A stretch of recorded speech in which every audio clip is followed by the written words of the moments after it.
Merci Aïcha Sol. Sol Attitude, maintenant c'est Écho de Paris. Restez connectés, restez bien assis, où que vous soyez devant votre poste de télévision, puisque nous allons aborder un sujet qui fâche, qui concerne la diaspora africaine de France. Alors selon mon invité, Mireille Mouelé. Bonjour. Bonjour, Eugénie. Comment tu vas? Très bien. Alors, selon mon invité, et c'est des propos qu'elle assume et qu'elle répète depuis des années, selon mon invité, la communauté, la diaspora africaine de France n'est pas structurée, et cela sur tous les plans, politique, économique, sociétal, enfin, sur tous les plans. Qu'est-ce que vous en pensez? Écoutez, envoyez-nous vos questions. Il y a le groupe WhatsApp Écho de Paris, justement, qui est là pour recueillir vos questions, vos interrogations. En vidéo, c'est mieux. Je vais commencer par la traditionnelle première question de la calebasse. Je suis déjà habitué? Oui. Ok. Alors, on y va avec la première question de la calebasse. Mireille Mouelé, quelle est ta citation préférée? Je ne me cherche pas, je suis faite et aboutie, reste à me parfaire. Mais c'est ma citation personnelle. Oui. C'est moi qui l'ai créée créé. et qui me la suis attribuée. D'accord. Alors, est-ce que tu pourrais te présenter pour ceux qui te découvrent? Alors, pour ceux qui me découvrent, je suis Mireille Mouelé, je suis reconnue en tant que femme publique politique En France? en France et une femme, relations publiques et institutionnelles qu'on appelle communément femme de réseau ou peut-être parfois lobbyiste. Tout à fait. Et je suis aussi femme d'affaires. Voilà. Alors, dans une précédente émission, on a parlé justement de ta candidature à la candidature au sein d'un des principaux partis politiques en France, hein, l'UMP actuellement, Les Républicains. Tout à fait. Et il en est découlé que la communauté africaine de France ne t'a pas soutenu Oui. lors de cette campagne et ça continue en fait. En fait, on ne se soutient pas, c'est ton point de vue. Et tu dis même que nous ne sommes pas structurés. Alors, explique-nous. Oui. On fait, on ne défait pas.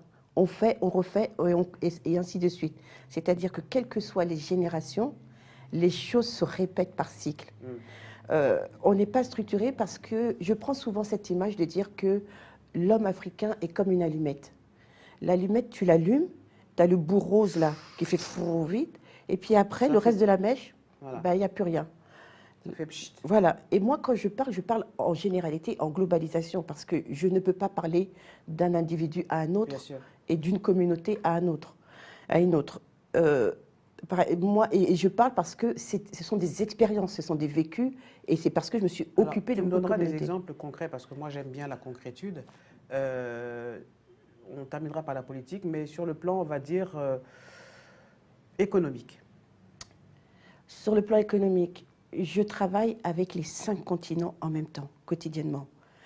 Moi, je dis qu'il y a souvent des expressions ou des adages qui nous collent à la peau, et qui est que les Africains sont maudits, ils ne cèdent pas, ils n'aiment pas son frère, etc. Que des choses négatives et péjoratives. Je dis non, c'est pas ça, il faut voir autrement. Ce qu'il y a, c'est qu'un Africain, par exemple, des anecdotes, c'est une personne a besoin d'un service, et je prends par exemple en Afrique parce que je l'ai vécu, la personne va appeler une personne à la banque qu'elle connaît parce qu'elle s'est dit qu'elle va pouvoir l'aider. Mais tu dis que tu vas aller voir ton frère, tu dis que tu vas le visiter. Tu ne lui donnes pas l'objet du rendez-vous. Tu dis seulement tu vas y aller. Maintenant, quand tu t'y rends, tu ne vas pas voir le directeur de la banque, tu vas voir une personne que tu connais. Quand bien même ce serait le directeur, il ne s'agit pas de sa banque à lui. Donc quand tu vas exposer ce que tu as à dire, la personne ne fait que t'écouter. Elle n'est pas en capacité aujourd'hui de te répondre ou complètement parce que la chose que tu lui as soumise, tu lui soumets à vif. Alors, Mireille, excuse-moi, je ne comprends pas. On parle bien de la diaspora, hein. Toi, tu nous parle de la emmènes en diaspora. Afrique. Alors, ici, moi, je parle de... Sur le plan économique, Oui. tu dis qu'on ne Sur se le plan soutient économique, pas. on ne se Ouais. soutient pas. Et si je vais te donner un exemple pour la diaspora en France, la diaspora africaine en France, il y a des personnes qui se lancent en campagne, ou entrepreneuriale, ou politique, ou autre. Elle le fait savoir. Déjà, elle le fait savoir à toute sa communauté. Combien réagissent à l'annonce? Combien font quelque chose? Et puisque tu as besoin d'un soutien, il n'est peut-être pas forcément financier, il peut être autre, à partir du moment où tu peux soutenir la personne. Même soutien financier, tu n'as pas. Économiquement, je vais te donner un autre exemple, une autre anecdote. Tu fais un événement en France. Une personne de la communauté fait un événement. Tu fais du phoning, tu rappelles les gens, tu réserves une salle, tu fais une conférence, tu invites des intervenants. À la fin, ils ont une collation. Dis-moi combien parmi tous ces gens qui vont venir à cette conférence vont te dire « Ah, moi, je vais t'aider aussi, je vais appeler les gens. Ah, tu as besoin de quoi ?» Il n'y a pas. Les fonds propres viennent de ta poche. Mais quand ils voient que tu brilles, que tu es dans la lumière ou que quelqu'un t'a prêté attention, c'est là qu'ils viennent comme si tu étais la reine des abeilles. Ils viennent alors qu'il n'y a rien. Économiquement, je vais te prendre mon cas quand je me suis présentée à la candidature à la présidence. La communauté africaine. Oui, parce que si tu es la présidence, on va penser que. Oui, non, du parti politique, les Républicains. Oui. La communauté africaine ne m'a pas aidée. Les autres diasporas non africaines m'ont aidée. Et la communauté africaine ne m'a pas aidée. Économiquement, il y en a même un jour qui me dit « Ah, tu es en train de faire campagne ?» Je lui dis « Non, il est 15 heures, je vais te dire ce que je fais. Pour la première fois, je viens de me poser, je suis allongée en train de regarder la télé. » Elle me dit « Tu ne fais pas campagne ?» J'ai dit « Je n'ai pas besoin de faire campagne. » Rien que le fait d'avoir posé ma candidature, que ça a été validé par le parti et que c'est maintenant connu dans le monde entier, rien que ça, j'ai gagné. Rien que ça, j'ai gagné. Rien que d'avoir osé. D'avoir osé, j'ai gagné. J'ai dit, c'est toi qui, à mes côtés, devais faire campagne. Il y en a qui m'ont appelé pour me dire, ah, tu crois que je vais voter pour toi? Je ne vais pas voter pour toi, je vais voter pour Wauquiez. J'ai dit, mais grand bien t'en fasse. Une campagne se prépare 8 mois à l'avance. Donc j'ai dit, tu sais que le siège a été vidé parce que beaucoup d'entre eux sont partis suivre les candidats qu'ils ont voulu. Toi, tu vas faire campagne pour Wauquiez. Il ne te connaît pas. Quand tu fais un selfie avec lui, il ne regarde pas l'objectif. En communication, ça veut dire qu'il ne te connaît pas. C'est vrai que ça, c'est quelque chose qui m'a souvent étonnée. Je suis pas, c'est pas mon rôle hein, d'être d'accord ou pas avec toi, c'est simplement de dire les faits. Et c'est vrai que pour l'avoir observé à maintes reprises lors des élections, quelles qu'elles soient, pas seulement présidentielles en France, on est très, très content, très fiers de faire un selfie avec Nicolas Sarkozy et d'autres candidats, soit à une élection présidentielle, soit à une élection municipales et autres. Mais en fait, derrière, il n'y a rien. Quoi. On veut juste briller, hein, on veut juste saisir cet instant fugace. On va dire, ah, tu vois, j'étais avec tel, mais derrière, il n'y a pas le travail nécessaire, l'engagement nécessaire, quel qu'il soit, justement, pour dire, oui, je suis un acteur de la vie économique, politique, sociale, ici en France. C'est ça que tu es en train de dire, hein? Tu es d'accord avec moi? Je suis d'accord avec toi. Et ça rejoint ce que j'ai dit, ils ne sont pas structurés. Parce que quand tu dis que derrière, ça veut dire que tu as fait un travail en amont, tu t'es préparé. Et il faut trouver ta place. Parce qu'eux, ils se sont déjà structurés. J'ai participé une fois, puisque en ma qualité que j'étais, une fois j'ai participé à une réunion, c'était pour les municipales, les avant-dernières municipales, où il y avait 2 femmes tête de liste. À cette réunion qui concernait la communauté asiatique, la réunion avait lieu dans une association au carrefour de 4 arrondissements à Paris. J'étais la seule qui était non asiatique.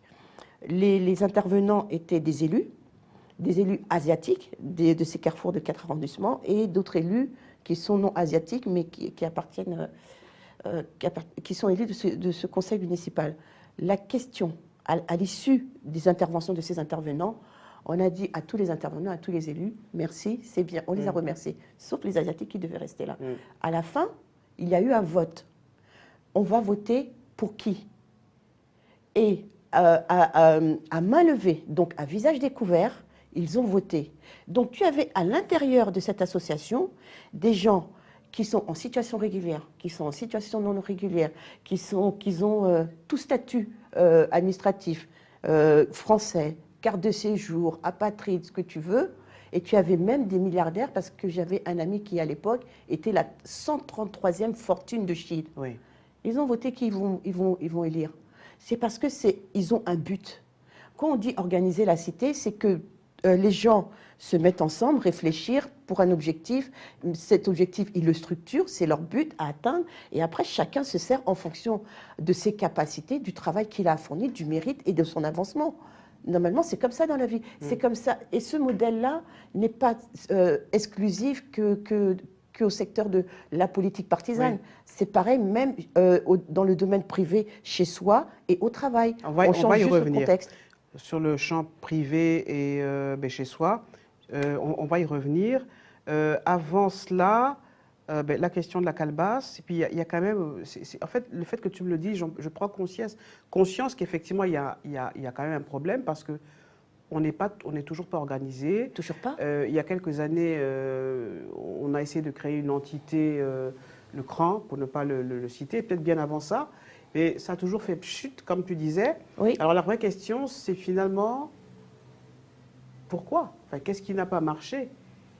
Et dans le contexte de la Covid-19, alors que d'autres se serrent les coudes, le constat est que, mais c'est peut-être à vous qui nous regardez nous dire peut-être le contraire, hein, vous qui êtes en France, parce que je vois sur les réseaux sociaux quand même des groupes communautaires, hein, on ne va pas les citer, s'organiser en fait sur les réseaux sociaux, hein, se mettre en place. Alors est-ce que c'est seulement virtuellement ou alors c'est concrètement? Ça c'est la question à se poser. On va aller du côté de la calebasse et je reviens pour te poser ces questions-là. Alors, c'est quoi pour toi finalement le secret de la réussite? Pour moi, le secret de la réussite, c'est être soi, et c'est que quand on parvient à ses objectifs, qu'on est libre avec soi, avec soi-même, et qu'on s'est enlevé tout un tas d'apparats qui soit est nocif pour soi-même, soit Quels est apparats? toxique. C'est votre environnement.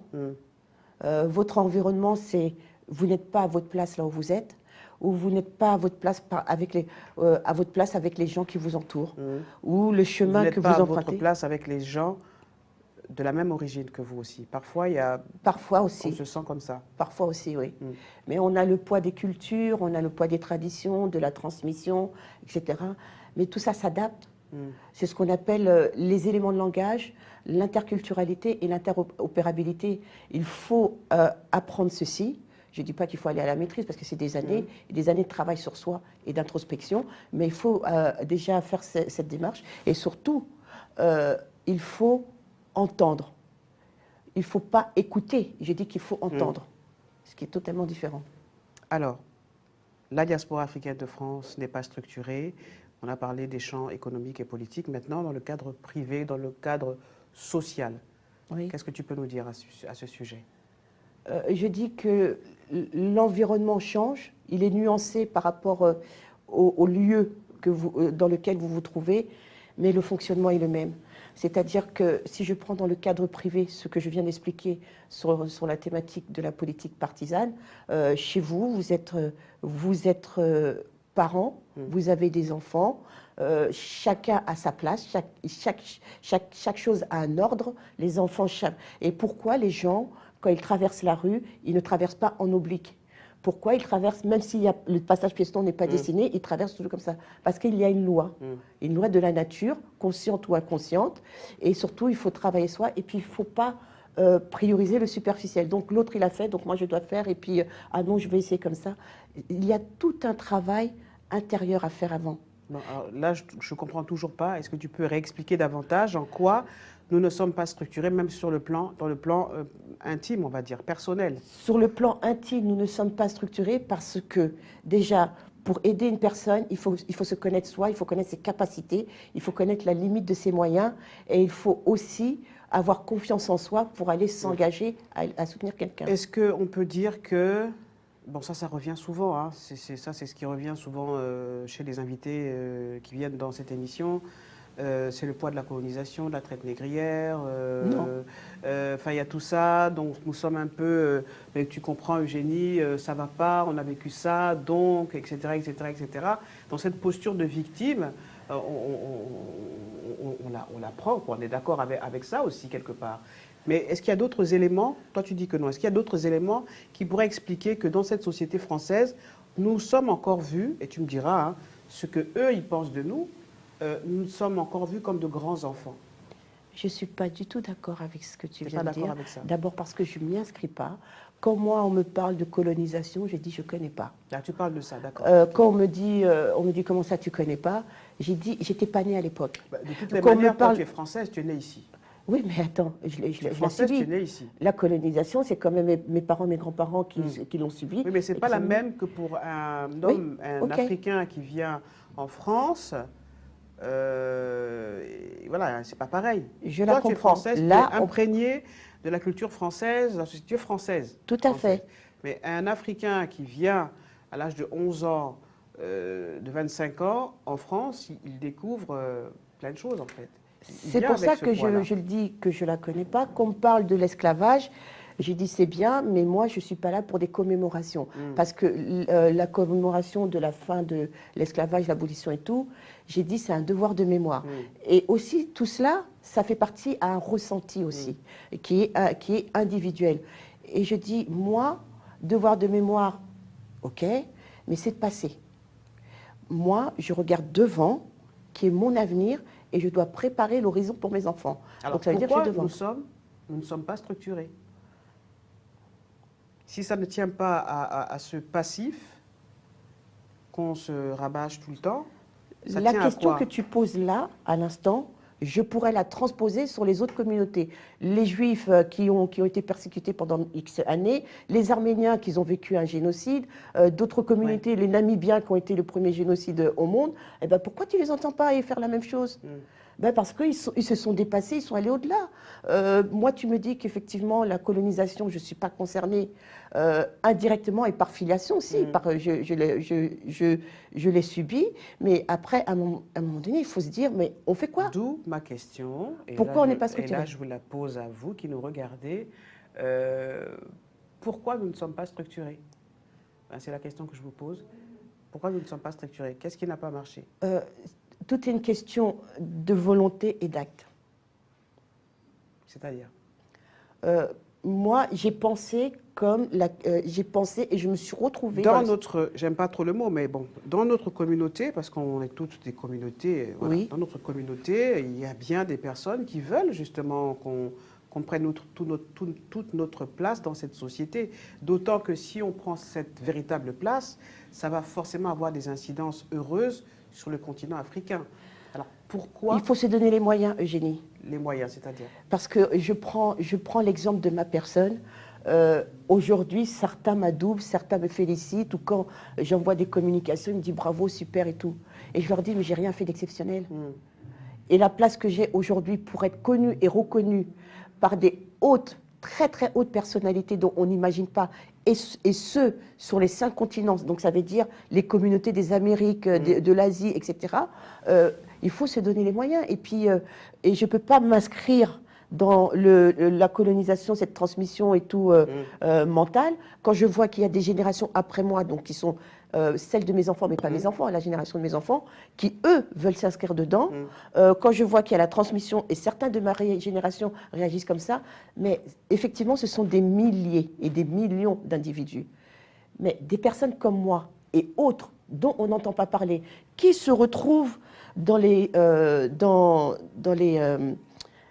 annuaires qui citent les personnalités afro-caribéennes qu'ils ont réussi.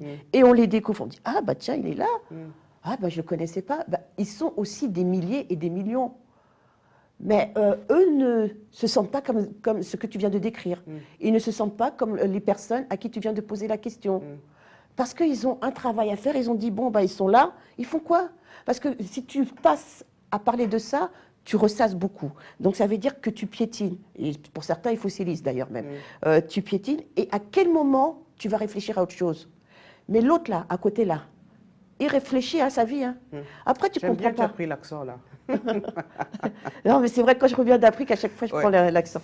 Alors, parlons un peu de la francophonie, puisque tu es une des actrices au sein de cette organisation, décriée quand même par certains Africains qui estiment que enfin, nous, quand même, la langue française, ça fait partie de notre identité désormais, et nous ne sommes pas respectés au même titre que... Enfin, nous devrions être plus respectés, justement parce que nous, nous parlons la langue française. Et nous sommes même les plus nombreux à parler cette langue française. Quand tu as des outils, il faut savoir t'en servir en bonne intelligence Oui. et au moment opportun. Il y a 2 ans, l'OIF a élu Louise Mushikiwabo, pour laquelle j'ai fait une très forte campagne. J'ai fondé en 2015 une ONG qui est la seule au monde aujourd'hui, dans sa forme et dans ses actions, à être comme ceci. Le nom en entier est long, mais il englobe tout. Il s'appelle Conseil international représentatif des biculturels francophones et francophiles. Le slogan est catalyseur d'excellence des biculturels francophones et francophiles. Aujourd'hui, quand on dit OIF, ça comprend la francophonie, ça ne comprend pas la francophilie. Quand on m'a demandé ce qu'est la francophilie, j'ai dit, puisque nous sommes la diaspora africaine de Paris, quand tu vas au quartier chinois et que tu vois la 3e génération qui parle carrément français, c'est eux. Tu sais, quand je t'entends parler, et j'entends aussi mes oreilles bourdonner, quand je t'entends parler, et de l'autre côté, nos frères, nos frères et sœurs, ils se disent « Oh non, non, celle-là, elle est comme une blanche. » Enfin, c'est pas interdit de dire ce mot. Non, mais je l'ai reçu. Voilà, elle résonne trop comme les autres. On ne veut pas de ça. Mais eux raisonnent comment? Ouais. Leur place aujourd'hui, elle est laquelle? Ouais. Non, mais qui me disent leur situation, qui me disent leur évolution. Moi, il y a 2 ans, quand j'ai fait campagne et que je me suis retrouvée à Yerevan, en Arménie, lors du vote, j'ai fait beaucoup de directs. Et aussitôt, j'ai reçu des réponses. Et on me dit, oh, et toutes les critiques que tu as entendues, mais que tu ne viens pas de citer. Je leur ai dit, la francophonie vient d'où? C'est la création de 4 chantres. Et c'est des chefs d'État, politiques, partisans. J'ai dit, la francophonie, aujourd'hui, à l'heure où je te parle, c'est 88 pays et États membres. Mais vous êtes combien de locuteurs? Mais appropriez-vous un outil et sachez comment le piloter à votre grille, et selon vos... Il faut juste voir l'objectif. Voilà, il ne faut pas mettre... Quand tu es dirigeant ou responsable, tu ne mets pas de subjectivité, tu es qu'objectif. Alors, dans cette francophonie, il y a un fonds qui s'adresse aux femmes. Tout à fait. Qui veulent se lancer en politique, c'est ça? Pas en politique. Il y a la secrétaire générale a décidé que son mandat à la francophonie devait être celui de la francophonie économique. Depuis l'origine de cette organisation, elle n'a été que culturelle, où on parle de vivre ensemble, libre ensemble, des livres, l'Alliance française, l'Institut français. Moi, en tout cas, je lui ai fait ce travail d'aller lui dire il faut aller au-delà. Parce que même la culture, le livre ou l'Institut français, c'est de l'argent, ça coûte. Oui. La culture, c'est un petit enfant et une femme qui quittent le village, le petit enfant avec des objets décoratifs qu'il va aller vendre en ville, à la capitale. C'est la femme qui prend ses denrées vivrières. Et pour aller, par exemple, je ne sais pas, à Libreville, plutôt qu'au fin fond de Bajarville et tout, mais ils font comment? Ils prennent un transport, ils n'ont pas l'argent pour compléter et avoir suffisamment de marchandises. Elle a pris un crédit pour faire ses objets décoratifs, le petit enfant. Il a pris un crédit pour avoir les outils et pour payer le transport. Eh bien, ce sera sûrement l'objet d'un prochain numéro Écho de Paris avec toi, Mireille Mouelé. Merci beaucoup. Merci Eugénie d'avoir accepté mon invitation. Je vous souhaite une très belle soirée. N'hésitez pas à partager votre point de vue dans le groupe WhatsApp Écho de Paris. Belle soirée. À très bientôt. Merci à tous et à toutes.